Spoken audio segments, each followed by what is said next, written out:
皆さんこんにちは。漫画家の新本慎です。はい、です。よろしくお願いします。お願いします。ということで今日はですね、はい。最新の、女子服の描き方を教えたいと思います。流行に乗っていこうってやつね。そう、2026年、それこそ春夏ファッションよ。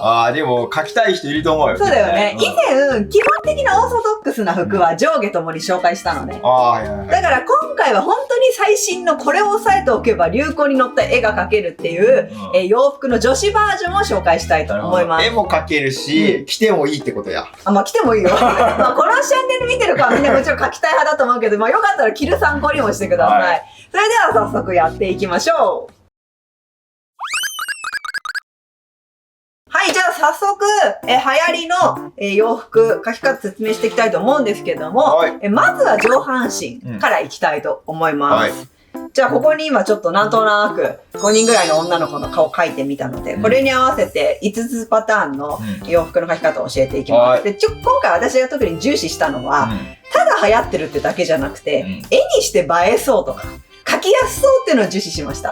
なるほどね。要はやっぱり絵だから私たちが表現したいのは、実際可愛いんだけど絵にすると可愛くないよねってことも結構あったりするし。映えないよね。そうなの、絵にしやすいよね。で流行ってるよねっていうのをちょっと優先的に今日は教えます。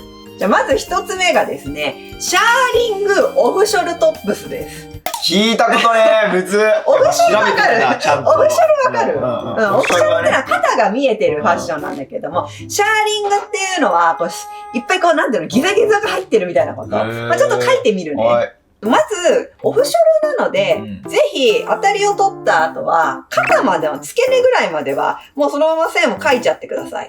こんな感じで描いちゃって OK です。で、鎖骨っていうのかな、ここの首のところの鎖骨も、ぜひ描いてあげてください。これがないとちょっと肩がね、首と肩が見えてる感ないので。で、ここまで描いたら、今度横にね、線をピーッと入れます。こんな感じ。で、ただ四角く線を出すのも、オフショルのスタイルとしてはよくあるんだけど、今回シャーリングが入ってるのね。シャーリングだから布がギュッて寄せてる感じ。なので、すごく細かい線をいっぱいこう横に入れていきます。くしゃくしゃしてるってことね。そういうこと、こういう感じで、横線をいっぱい肩のところに足してあげて、結構これがね、胸のトップぐらいまでの長さ出してあげていいです。前言ってたさ、ズボンのたるみみたいな。そういうこと、そういうこと。デカバージョンみたいな。細かい横線をいっぱい広げてあげる。で、ここまでかけたら、あとは普通にニットみたいな洋服をちりめで描いてあげてください。ゆったりっていうよりか、なるべく体の線を拾うような感じで、洋服の線をなぞってってあげてください。下半身はどんな服でも合うと思うので、で、ここで二の腕もそのまま手出してもいいんだけど、夏服だったら。私の好み的には、まだちょっとこれはニットで長袖とかの方が可愛いかなと思うので、ちょっと長袖にしていきます。まあ、半袖でもいいってことね。そうそう。で、最近の流行りは、こう袖がこうよりも、ここら辺まである方が長袖の場合は流行りがなと。ちょっと萌え袖みたいなもんね。そうなので、ぜひね、こう、手の甲ぐらいまでの長さをイメージして描いてあげる。こんな感じ。これがシャーリングオフショルチョップスです。こんなん流行ってんだね。可愛い。これだけでも十分可愛いし、なんかもし、これによりニット感とか出したい場合は、ここに縦線の筋とかを、このシャーリング以降の下に描いてあげてもいいと思う。でもこれだけでも全然正直可愛いかなと思うので、ぜひよかったら1個シャーリングオフショルトップス取り入れてみてください。じゃあ次行きます。はい、次はですね、これがほんとめっちゃもうほんと巷でもよく見る。フリルカーデです。フリルカーデ？カーデわかる？何か。カーデ知らんよ。カーデはカーディガンの略ね。カーディガンの略？カーディガンの略。まあこれよ、これカーディガン。じゃあフリルカーディガンでいいじゃん。そう、フリルカーデ。なんでカーデっていうの？長いじゃん、文字が。ほんと言ってる？俺がじゃあ古い人間、おじや。ということで、フリルカーデ、ナナグもね、みんな、あれねって分かってると思うんだけど、書き方を教えていきます。最近のカーディガンは、こう首が丸襟っていうよりも、この V 字に入ってくるのが人気なので、まず、肩の底から肩途中まで描いたら、この胸の中心に向かって、まず V 字の線をこうやって入れてあげてください。なるほど。こんな感じ。そうしたら、ここにフリルを足していきます。そういうこと？こういうこと。で、ポイントなんだけど、ここで終わらず、よかったらもう1個ぐらいフリル合わせてください。二重フリルみたいなもん。そうね、やっぱり今最近はこう、何重にもフリルが重なってんのが人気だから、1個だとちょっと寂しいし、なんか違うなって感じになっちゃうから、よかったら20重ねてあげてほしいかな。30でももうなんだったら40もやってくれてもいいんだけど。あればあるだけいいってことね。まあちょっと華やかで可愛いかなとは思う。で、このフリルっていうのは絵の世界でもめちゃくちゃ書き込んでるように見えるし、映える要素の一つだから、これ、もちろん手書きで書いたらいいし、もし書けない人はこういう素材もあるからね、今ペンがさ。フリル素材ね。そうそう、デジタルの人なんかはぜひフリル素材とかうまく使ってもらって書けばいいかなと思います。まあこんな感じで、まずここ上の付け根を書きます。そしたら次ね、こっからカーディガンが今度、こういう流れでハの字に下に広がってるイメージで書きたいんだけど、ここもフリルなのよ。はこうやってただ線をね、こう、ちょっと良くないね。こうピーピーって入れちゃいいの、こういう風にね。はいはい、でもこれだけだと寂しいから、ぜひこの流れを意識して、ここにまたフリルを書き足していきます。こんな感じ。ここまで書いたら、もうあとは、もちろんデザインいろいろあるからもっとフリル足してってもいいんだけど、もう普通に体のラインをなぞってあげるような線を書き足してあげれば、もうフリルカーディガンに見えますので。で、フリルカーデの場合はよかったらぜひこの手の先にもフリルつけてあげた方が可愛いかなって。まあ必須じゃないんだけど、あれば可愛いかなと思うので、よかったらここまでカーディガンだからわりかし体ぴっちりめに書いてあげた後に、ここら辺にもう一フリルね、足してあげてもいいんじゃないかなと思う。で、ここからはこの中のところはリボンでこうキュッて止まってるのが一番よくあるし可愛いかなと思うので、フリルでほとんど見えないかもしれないけど、こうリボンをちょっとここに紐を書いてあげて、で、まあ最近はここはもうね、へそ散らさせたりするのがいいから、インナーだけちゃんと書いてあげてください、中に。短いインナー着てるってことね。で、シアーの素材だった場合、透け素材だった場合はちょっとインナーの中のこの洋服透けさせても可愛いと思う。まあ、私はちょっとここまでやんないから今なんとなくインナーだけ書いとくけど。はい、で、ここにまたデコルテ出してもらって、ここね、デコルテね。で、ここなんか結構こう、ちょっとインナー見えたらへそ散らさせても可愛いと思う。ほんとだー。っていう感じで、これがフリルカーディガンです。なるほど。ちょっと書くの大変だけど、書くと楽しいし、結構書き込んであるように見えるから。書き込んであるように見える、ね。すごいこの人ファッションこだわって書いてる人だなって思われるし、まあおしゃれ、今の流行りだからね、ぜひよかったら一個書いてみてください。はい。じゃあ次はですね、もう一回このフリルの応用いきます。まあとにかく今年フリルも流行ってんのよ、すごく。フリルが流行ってる、流行ってフリルすごい流行ってる。なので次はですね、裾フリルシャツです。イメージはわかった。もう裾フリルシャツはイメージだった。そのままじゃん。裾フリルシャツ。そう、裾にフリルがついてるシャツ。なので、まずは普通にシャツ描きます。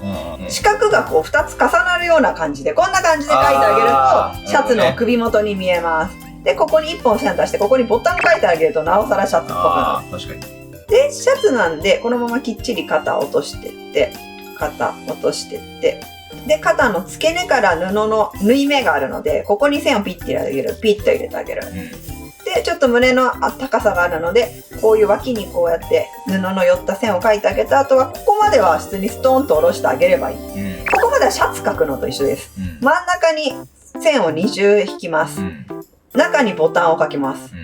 シャツだ。これもシャツ。みんなシャツ。どう見てもね。で、ここからよ。裾フリルだから。ここにフリルを足してあげてください。なるほどね。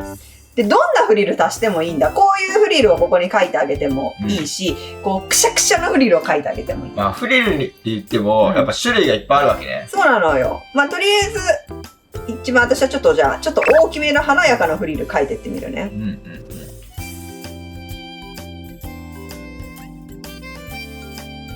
まあ、こんな感じで。これがまあ、裾フリルシャツ。あとはまあ、胸にこうやって、ポッケとかつけてあげるとよりシャツっぽくなるかなと思います。シャツを描く場合は手首のところにも1個四角を描いてあげます。ボタンついてるところでしょ。そう。で、四角を描いた後にこう布をちょっと膨らますような形でこう袖を描いてあげるといかにもシャツの袖っぽくなるので、よかったらこれ意識してやってみてください。かわいいね。書きやすいよ。書きやすいよ。で、一応、ここ今2個フリルいったから、簡単なフリルの書き方を教えるね。フリルね。まあ、例えばだけど、フリルの付け根の線を1個ピーって引くじゃん。ここからフリル始まってるな、みたいな。そうしたらさ、こう、線をさ、こうやって簡単に、均等でもなくて、均等じゃなくてもいいんだけど、書くじゃない。そうしたらニコちゃんマークの口みたいのをこうやって描く。こうやって描く。1個ずつ間隔を空けて描く。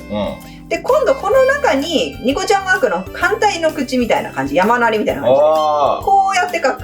で、ここの付け根の部分にこうやって寄ったシワを描いてあげる。フリルだ。フリルだよね。フリルこれ上から見た感じのフリル。で、もう一個この私が言ったこの裏側が見えてるような感じのフリル。それは、今度また付け根をこうやって意識して描くじゃない。そしたら、ポコポコ。オウムね、オウム。何オウムって。それってオウムじゃなかったっけ？オウムって言わなかったっけ？オウムっていうのこの形のこと。いや、さ、なんか数学とかで習わなかった？オウムじゃなかったっけ？こういうの。オメガ？オメガ？俺オメガなんて。オメガか。オメガ、まあ、じゃあ確かに似てるかも。オウムじゃなかった。オメガじゃん。オメガ、オメガ。こんな感じのここ、これね、非常に綺麗な形じゃなくて、ガチャガチャでも大丈夫。全然フリルの場合は布だからね。を描いた後に、この一番端の線を上に向けてつなげてあげる。上に向けてつなげてあげる。ほんとだ。上に向けてつなげてあげる。で、今度この内側の出っ張ってるところも上に向けてつなげてあげる。上に向けてつなげてあげる。上に向けてつなげてあげる。こんな感じ。こんな感じを繰り返していけば、で、根元をこうやってちょっとシワ描いてあげる。ほんとだ。とフリルに見えます。見える。っていう感じ。こっちはちょっと上級者向けフリル。これは超簡単なフリル。確かに。まあだからぜひこんなのを駆使して。でも、一回覚えちゃえばいけそうだよね。そうなのよ。もう一回なんかコツ掴んじゃえば誰でも描けるから。ぜひちょっとフリル挑戦してみてください。はい、次はですね。はい。ビッグリボンボウタイです。ビッグリボンボウタイ暗号じゃん。なんだそれ要は、ボウタイがビッグリボンってことなんだけど。ボウタイってここにつけてるほら、タイみたいなやつが、リボンになってて、でかいみたいな。ブラウスのここについてる。蝶ネクタイでしょ、だから。蝶ネクタイ。まあそういうことかな。そうなのかもしれない。蝶ネクタイのタイだからね、そのタイだから。ネクタイのタイ。ビッグリボン。ボウタイの服と描くときは、こういう折れた襟でもいいんだけど、まあちょっと縦襟の方が可愛いと思うので、ここをちょっとこうさ、立てた襟をちっちゃく描いてあげます。こんな感じで。こんな感じで。で、ここに2本、タイの線を描いた後よ。まあ実際これ消えちゃうかもしれないんだけど、ここからでっかいリボンを描きます。そんな。もう可愛い、でっかい方が可愛いと思う、今回のはね。そんなに。ちょっと布の柔らかい素材出したいから、左右超均等なリボンよりも片方ちょっとくしゃってなってるぐらいの、ちょっとなんかこう布っぽくした方が可愛いリボンになると思う。こんな感じ。もうここにでっかいボウタイリボンを描いてあげる。そしたらあとはさっきと同じです。シャツを描いてあげればいいだけ。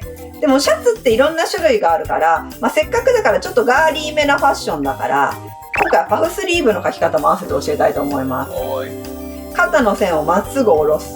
で、袖の付け根までを描く。ここまでは OK ね。さっきはスリムなシャツだったけど、今回はパフスリーブなので、こっからもっこり一山描きます。もっこってこう山を一山。それで袖に向かって、袖また四角。半袖の場合はここに四角。で、ここに向かっていっぱい細かいシワを描いてあげる。こんな感じ。これでパフスリーブのシャツに見えるので、よかったらちょっとガーリーなファッションなんかはこのパフスリーブすごく使うので覚えてみてください。これシャツが今私インしてるイメージでここで切ったけど、実際インしてない場合は下までぜひ長さを出して描いてあげてください。じゃあ最後いきます。最後はですね、ポロニットです。ポロニットね。もうとつくね。ポロニット。まあ要はポロシャツニットです。ポロシャツなんとなくみんなわかるよね。襟付きのシャツで、ポロのニット。ポロニットの描き方のポイントなんだけども、最近の流行りだと、その首をギュッて締めるんじゃなくて、首を比較的こう上げてるパターンが人気なので、まあとにかく描き方を教えます。襟をですね、例えばこう首が締まってる時っていうのは首のそばに今までもこうやって襟描いたじゃない？だって首が開いてる状態で、一回こんな形で襟を描いてあげてください。こんな感じ。で、ここにちょっと折れたシャツの線を描いてあげて、ここにつながるような形で描いてあげる。で、ポロニットの場合は、ポロシャツだから、下までこう縫い目を描くんじゃなくて、ちょうどここら辺で縫い目を止めてあげる。で、ボタンがもうこの2個ぐらいあれば十分っていう感じ。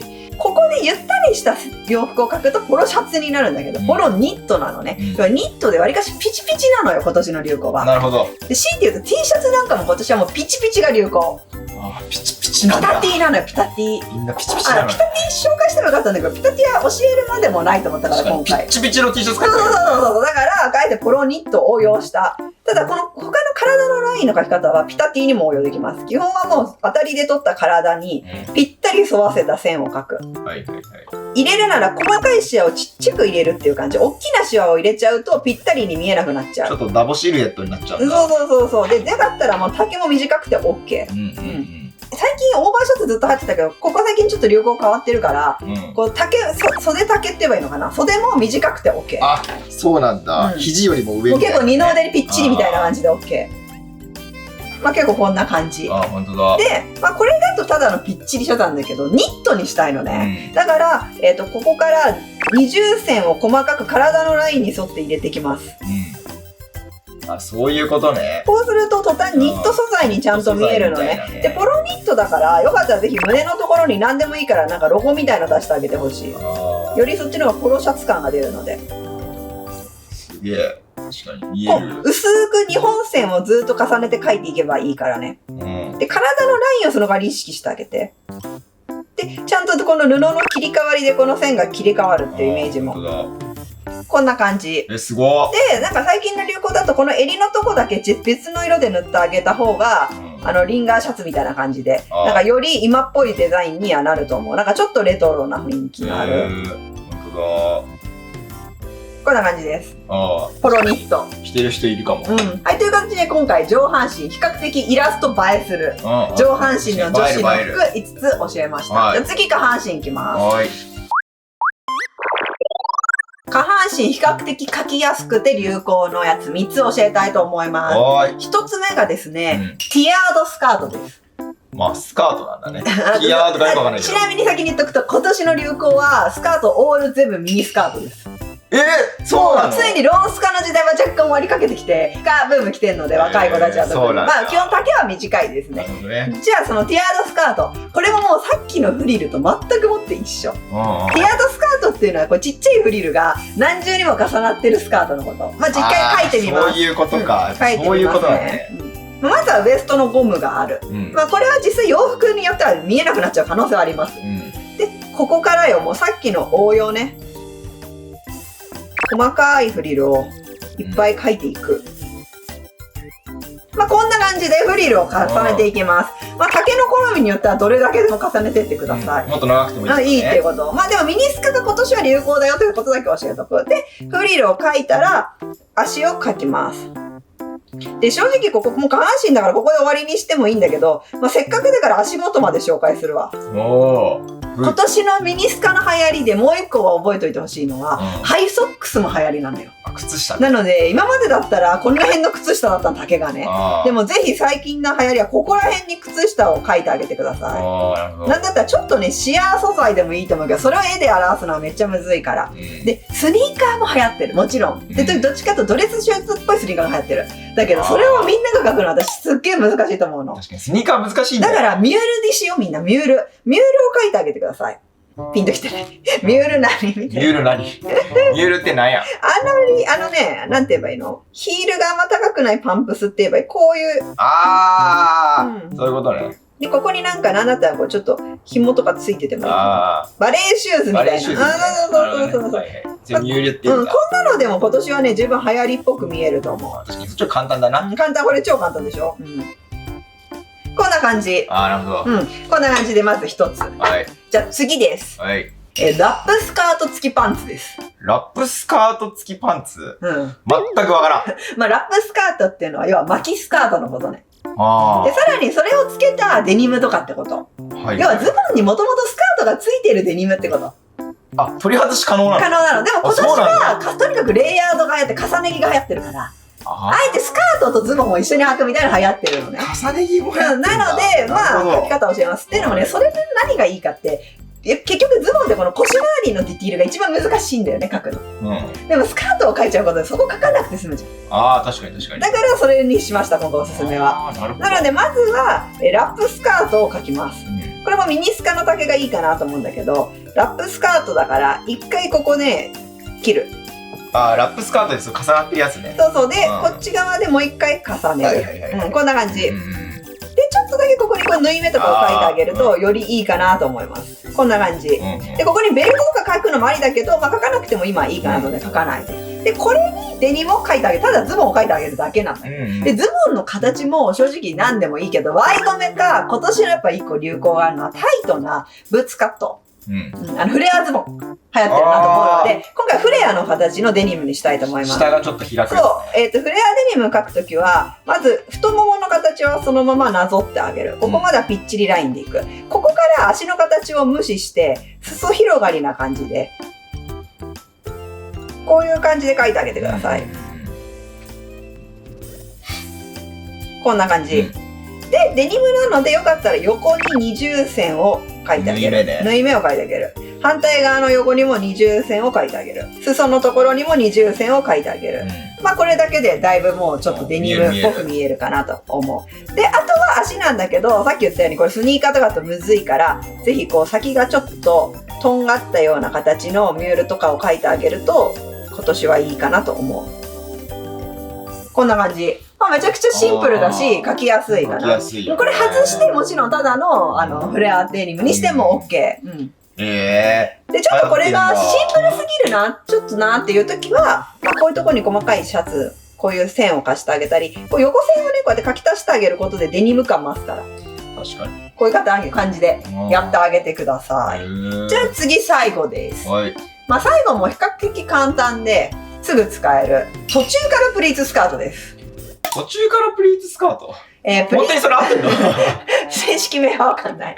正式名はわかんない。いや、プリーツスカートって表記されてる雑誌とかだと。だけど私から見たらいつものプリーツスカートじゃない。途中からプリーツスカートなのよ。っていうのも、プリーツスカートっていうのはさ、まあ、一個書くと、みんながよく、学生のみんなはもうわかるよね。学校で履いてるプリーツスカートよ。こうやってプリーツがこう何重にも重なってて。制服でしょ？いや、制服のスカートのこと。まあこれがみんなが言うプリーツスカートじゃない？私たちが思うところの。だからこれじゃなくて途中からのプリーツスカートになってる。まあ実際書き方を見せます。こっからいつもだったらプリーツ出てくるじゃない、でもプリーツをすぐ書かないで腰の途中ぐらいまでは腰のラインに沿って線を1本ピーッと入れてあげてください。でこれだけでももちろんこういうスカートあるんだけど、結構私が見るデザインだとね、こことかにねベルトがついてる。なんかこんな感じでこうベルトのデザインとか入れてあげる。2個ぐらい。こんな感じで。あってもなくてもいい。これはなんかあくまでディティールだから全然なくてもいいよ。こんなのがついた上でこっからね大きめのプリーツが始まるの。これぐらいのなんだったら幅感で、めっちゃでかいんだ。そうそう、今年のプリーツはね幅でかい。細かいプリーツだって幅でかプリーツこんな感じ。下半身は正直さっき言ったこれをもうここに合わせてあげるんでも全然あり。で可愛いんだけど、まあ同じの描いてもしょうがないから、まあもう一パターン、私の大好きなやっぱちょっとルーズソックス系パターンにしてみます。足首に近づいた時に靴下描くんだけど、ちょっとくしゃくしゃさせてあげる。最後はやっぱね、このくしゃくしゃ系やった時は、スニーカー系のデザインの方が合う。ゴテッとしたデザインの。ただスニーカーむずいじゃん。むずい。だからちょっと厚底ローファー系にしようと思う。まずこうやって足の形をぷっくり丸く取ってあげる。まあ、かける人はスニーカーでもいい、ね。もちろんもちろんスニーカーも可愛いと思う。で、ここにこう、くびれみたいのを描いてあげる。こうやって。で、細かいディティール描けるならここにこういうディティールを描いてってほしいんだけど、正直私的にはここをもう黒く塗りつぶしちゃえばわかんないから。まあ、描けない人は黒く塗りつぶせばいいと思う。で、ちょっと厚底の底を描いてあげる。こんな感じ。なるほど。これで完成。で、まあ最後もうまく描けなかった人はこうやって黒く塗りつぶせばうまくごまかせるから。こんな感じです。という流行りの、描きやすい流行りのパターン、3つ教えてみました。ということで、今回は上半身ずつと下半身3つ教えてみました。まあいい感じにね、組み合わせたら多分私ね、どのパターンもこれうまく流行だから。いや、いけるよね。なんかね、これとこれが合わさったら変だなってのもあんまないよ、上で今見てたらね。いや、ないないない。だからよかったらこれをみんな自分で組み合わせて結構無限のパターンを作ってほしいっていうのと、もう一個今回教えておきたいことがあってね。っていうのも正直、それがね、今回このディテールじゃなかったよ。それがね、柄なのよ。今回は柄で今年めちゃくちゃ水玉が流行ってる。あ、来てるよ。来てます。私は来てます。流行り乗ってる、流行り乗ってる。っていうのだからどこに足してあげてもよくて、この洋服のどこに足してあげてもいいし、小物とかで足してあげてもいいんだけど。いわゆるカバンとかでもいいってことね。いいってこと。だからその水玉の描き方の意識だけ一個教えておきたくて。こんな感じにカバンがあるとして、まあよかったら水玉洋服の柄で入れてもいいし、難しい人はこれカバンとかね、小物アイテムで入れてみてほしいんだけど、水玉の簡単な描き方。まず1段目に自分の好きな感覚で、なるべくこの感覚を均等にして丸を描いてください。そうしたら2段目、この2つの間の中間地点に丸を描いてください。ああ、なるほど。ここを押さえる。